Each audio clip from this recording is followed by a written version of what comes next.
Olá pessoal, tudo bem com vocês? Estamos de volta aqui no Renologia e hoje vamos dar continuidade ao nosso tema de metabolismo. Como eu mostrei para vocês no primeiro vídeo, que a gente fala da glicose, não é um tema fácil, é um tema que gera dúvida em muita gente. E hoje nós vamos trazer aqui para vocês o ciclo de Krebs e a cadeia transportadora de elétrons, que é basicamente onde nossa energia é gerada, tá? Mas antes da gente entrar nesses ciclos metabólicos, aquele padrão, aquele ritualzinho de sempre. Se você é novo por aqui, inscreva-se no canal, ative as notificações, dê o seu like maneiro para ajudar o canal a crescer, pega papel e caneta, porque é hora do estudo. Falar do ciclo de Krebs não é uma coisa tão fácil. Por quê? Porque diferente da via glicolítica, que nós tínhamos um composto, que era a glicose, entrando, e um composto terminando o ciclo metabólico, né, terminando a via metabólica, que era o piruvato, no ciclo de Krebs nós temos literalmente uma situação cíclica. Nós não temos um começo e um fim em relação a compostos orgânicos. E por esse motivo a gente acaba confundindo um pouco e meio que muitas vezes não entendendo qual é o real motivo do ciclo de Krebs acontecer. Eu vou tentar ser aqui bem didático para vocês, mostrando, explicando tudo pausadamente, tá? Para que vocês possam compreender qual é o objetivo dessa via metabólica, que é fundamental para a nossa geração de energia, tá? Nós vamos começar o ciclo de Krebs aqui, né, nessa análise do metabolismo energético. Ele pode começar por outras vias, mas nós vamos começar aqui com o piruvato, aquele mesmo que foi formado na via glicolítica, um composto de 3 carbonos, que vai ser utilizado aí junto com a coenzima A, que é um composto orgânico, que é uma coenzima que tem sua estrutura na vitamina B5. E nós já falamos dela aqui no vídeo que falamos sobre vitaminas. Tô deixando aqui o card para que vocês possam relembrar, tá? Inclusive, boa parte das vitaminas do complexo B, como foi dito naquele vídeo, tem uma grande relação com o nosso metabolismo energético. É fundamental para o nosso metabolismo energético. Bem, vamos lá então. Falando do piruvato. O piruvato ele é formado no citoplasma, né, no final da via glicolítica, e ele vai passar então para o interior da mitocôndria, ganhando a matriz mitocondrial. Uma vez que isso acontece, lá dentro ele vai se unir à coenzima A e nessa união ele vai perder um carbono na forma de gás carbônico e também vai perder aí elétrons, vai perder hidrogênio e aí uma NAD vai simplesmente capturar e anular esse hidrogênio formando o NADH. No momento em que eu tenho essa união do piruvato com a coenzima A, o piruvato deixa de ser piruvato porque ele perde um carbono, eu vou ter o acetil-CoA. E é essa molécula, o acetil-CoA, que dará entrada no ciclo de Krebs, que dará entrada nessa via metabólica. O ciclo de Krebs também é conhecido como ciclo do ácido oxalacético. Vou fazer aqui uma analogia que eu acredito que será mais fácil para vocês entenderem. O ciclo de Krebs funciona como uma linha do metrô. Ela tem um itinerário e, obviamente, se eu estou falando do metrô, eu tenho um trem, certo? No qual os passageiros vão entrar e sair o tempo inteiro. Esse trem, nesse caso, é o ácido oxalacético. Ele é uma molécula de 4 carbonos e a sua estrutura, né, a sua base se manterá o tempo inteiro. Não interessa quem entra, não interessa quem sai, no final eu sempre começarei e terminarei com um vagão vazio, certo? Começando e terminando o meu itinerário. Tudo bem?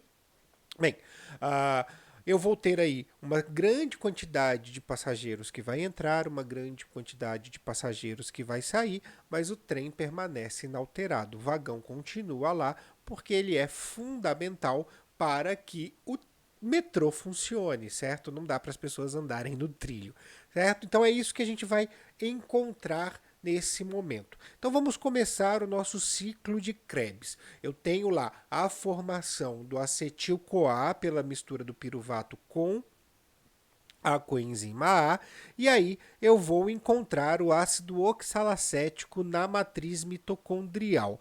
E aí o acetil, que faz parte do acetil-CoA, vai se unir ao ácido oxalacético, liberando a coenzima A. Nesse caso, então, já que a gente está fazendo a analogia do metrô, a coenzima A ela é como aqueles funcionários da companhia de trens que simplesmente sabe que tem alguém com alguma deficiência, por exemplo, para pegar o trem, e eles auxiliam o embarque dessa pessoa e melhor acomodam essa pessoa, depois saem do trem para que a viagem possa continuar. É basicamente isso, já que nós estamos usando esta analogia. A mistura do ácido oxalacético com o acetil da acetil-CoA vai formar o ácido cítrico. Essa é o primeiro composto que nós temos, que é um ácido de 6 carbonos, certo? Os 4 do oxalacético, mais 2 do acetil. O ácido cítrico vai sofrer uma redução, vai perder um carbono na forma de gás carbono, vai ter na sua molécula a inclusão de uma água e vai perder também hidrogênio, que será capturado pela NAD+, formando NADH. No momento que eu tiver tudo isso acontecendo com ele, ele vai se tornar o ácido alfa-cetoglutárico, que tem 5 carbonos. 4 do ácido oxalacético, mais um que é o resultante, né?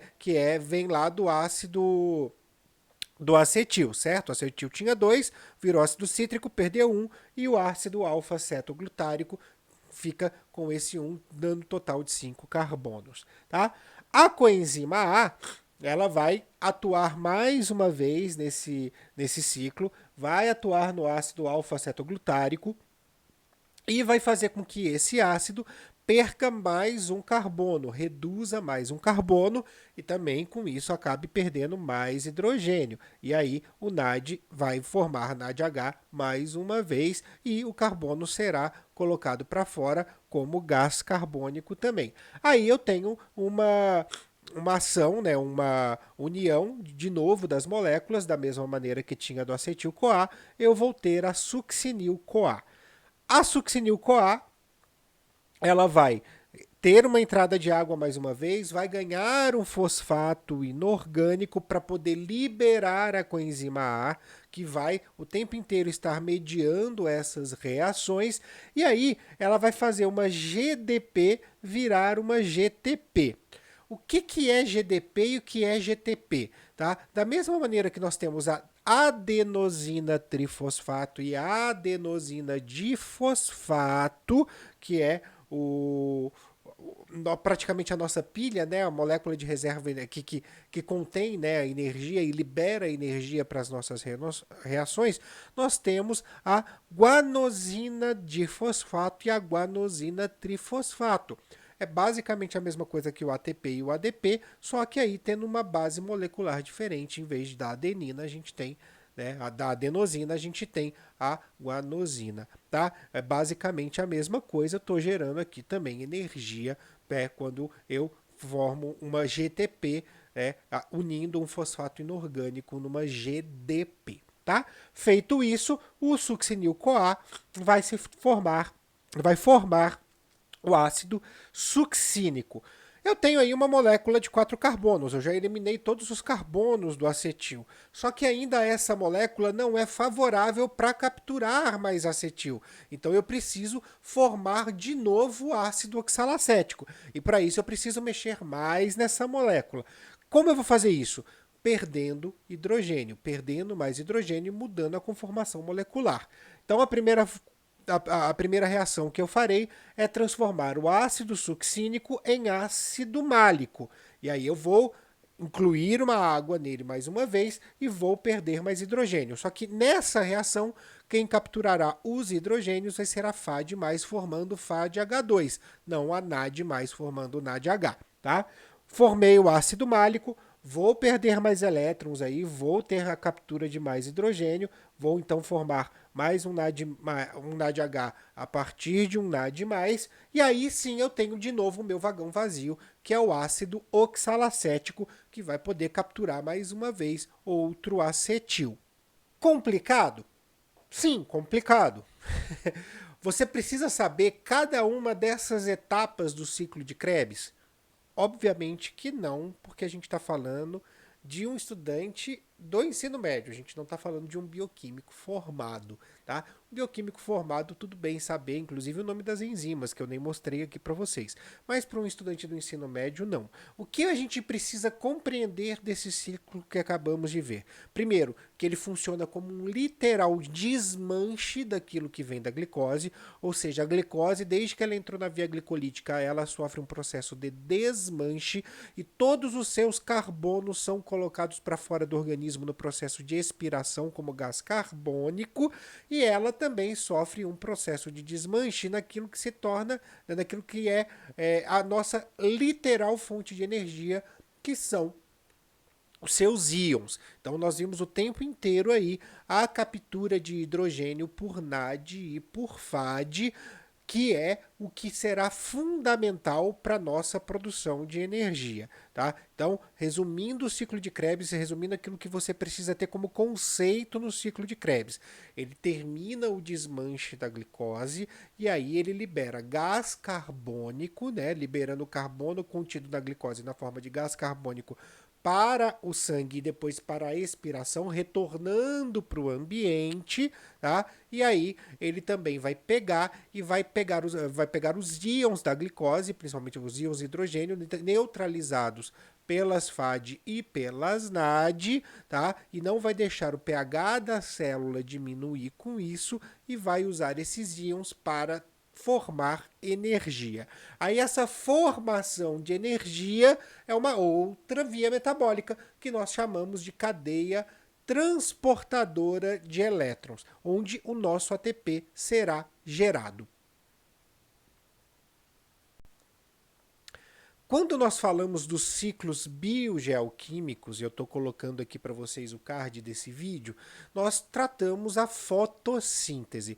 E nas etapas de fotossíntese nós já vimos essas coenzimas que capturam o hidrogênio agirem. Se vocês se lembram bem, eu disse a vocês que nós não poderíamos deixar o hidrogênio solto porque ele reduziria o pH e automaticamente atrapalharia todo o funcionamento enzimático de uma célula. E também nós não poderíamos formar coenzima o tempo inteiro para ficar neutralizando esses hidrogênios e eliminar essa coenzima de alguma maneira. Então a gente precisaria dar um fluxo a essa situação, né?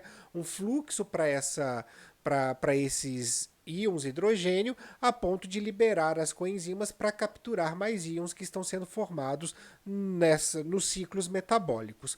Então, é exatamente o que a gente vai ver agora na cadeia transportadora de elétrons. As coenzimas que foram formadas desde a via glicolítica, né, as FADH2 e as NADH, precisam voltar a ser FAD e NAD+, para neutralizar mais hidrogênio, porque afinal de contas a via glicolítica continua sendo funcionando e o ciclo de Krebs também, tá? Então, como que eu vou fazer isso? Eu vou até a membrana da mitocôndria, a membrana interna da mitocôndria, e aí eu vou perceber que essas FADH2 e essas NADH vão começar a liberar esse hidrogênio em um complexo enzimático que eu conheço como citocromo.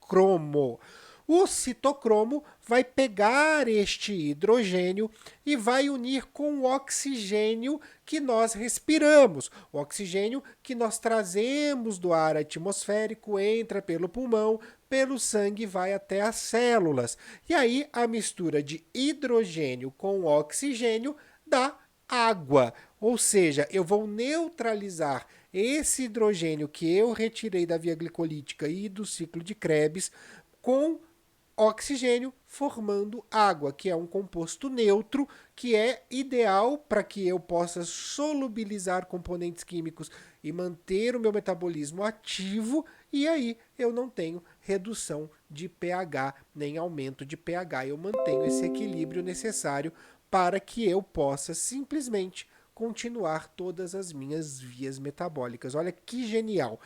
A energia que é liberada nesse processo de formação de água, ela será pega por uma enzima chamada ATP sintase, que vai unir fosfatos inorgânicos em ADPs, formando ATP. E assim eu formo a energia que eu utilizarei para a manutenção do meu organismo, para que os meus processos orgânicos possam funcionar. Então, quando a gente fala, agora fica bem claro, quando a gente fala do resultado do ciclo de Krebs, esse resultado é muito mais NAD e FAD do que qualquer composto orgânico que possa ser reduzido, produzido em outra coisa, né? O que eu preciso mesmo são desses elétrons para poder gerar energia, formar água e gerar energia. Essa é uma forma bem resumida da cadeia transportadora de elétrons. Ela é muito mais conceitual do que visual. Por quê? Se você abrir agora o seu livro didático, você vai ver aquele modelinho da membrana, da bicamada lipídica na membrana, com os citocromos bonitinhos todos colocados e toda a cassetinha do fluxo de energia que vai do elétron que vem e os íons de hidrogênio em cima e as FAD e as NAD perdendo o citocromo.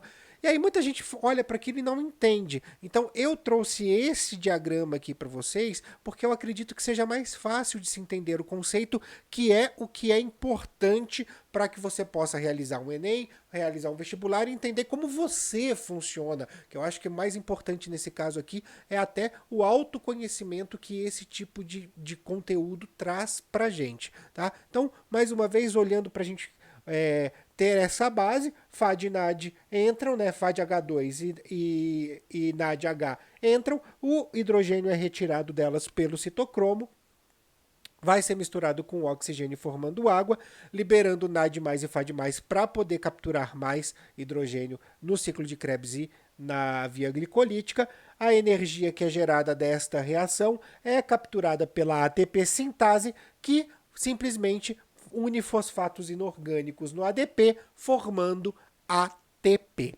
No final disso tudo, eu vou ter a formação de 36 a 38 ATPs para uma molécula de glicose que eu coloquei nas vias metabólicas. Então, é um bom resultado.